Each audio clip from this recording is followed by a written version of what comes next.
আসসালামু আলাইকুম প্রিয় দর্শক ও শ্রোতাবৃন্দ। একটি মর্মান্তিক বিষয় নিয়ে আলোচনা করব, আপনারা সকলেই ভিডিওটি পরিপূর্ণভাবে দেখবেন। ভারতের মহারাষ্ট্রের কল্যাণ স্টেশনের আগে একজন বৃদ্ধ মানুষ ট্রেনে সফর করে আসছিলেন এবং সেই বৃদ্ধ মানুষের সিটের সামনে কিছু মানবরূপী জানোয়ার বসেছিল। সেই মানবরূপী দারিন্দা জানোয়াররা এই বৃদ্ধ মানুষকে বেধড়ক মারধর করে। এই বৃদ্ধ মানুষ একজন হাজী সাহেব, তানার নাম আশরাফ আলী সৈয়দ হুসাইনি, তানার বাড়ি চাড়িয়াগড়। বেধড়কভাবে মারার কারণ কি জানেন? তিনি কল্যাণ স্টেশনে আসছিলেন এবং তানার সাথে কিছু বিফ ছিল এবং ওই বিফটা প্যাকেটের ভিতরে মোড়ানো ছিল। কিছু মানবরূপী জানোয়ার ওই প্যাকেটটি দেখে তার কাছ থেকে কেড়ে নেয় এবং তারা ওই প্যাকেটের মধ্যে কি রয়েছে দেখতে থাকে।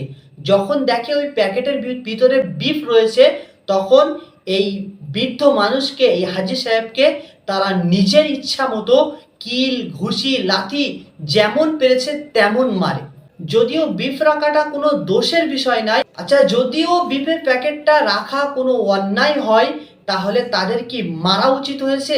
তাদের এই মারার অধিকার কে দিয়েছে? বেধড়কভাবে যে মেরেছে, এই মারার অধিকার তাদের নেই। যদিও দোষ হয়, তাহলে তাদের দরকার ছিল কোনো পুলিশের কাছে কমপ্লেন করা এবং প্রোটেক্ট করা, কিন্তু বেধড়কভাবে মারধর করেছে। এটা অত্যন্ত নিন্দনীয় বিষয়। তো প্রিয় বন্ধু, এই সব বিষয়গুলো আমরা দেখার পরেও যদি চুপচাপ থাকি, তাহলে কিন্তু এটা আমাদের বোকামো হবে।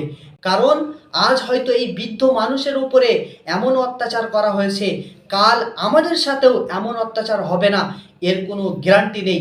কারণ এরকম বিষয় আজ না হয় কাল আমাদের সাথে হতে পারে, তখন কিন্তু আমরা কিছু করতে পারবো না। সেজন্যে এখন থেকে আমাদের এদের বিরুদ্ধে, এই জানোয়ারদের বিরুদ্ধে পদক্ষেপ নেওয়া এবং এদের কড়া শাস্তির জন্যে কমপ্লেন করা।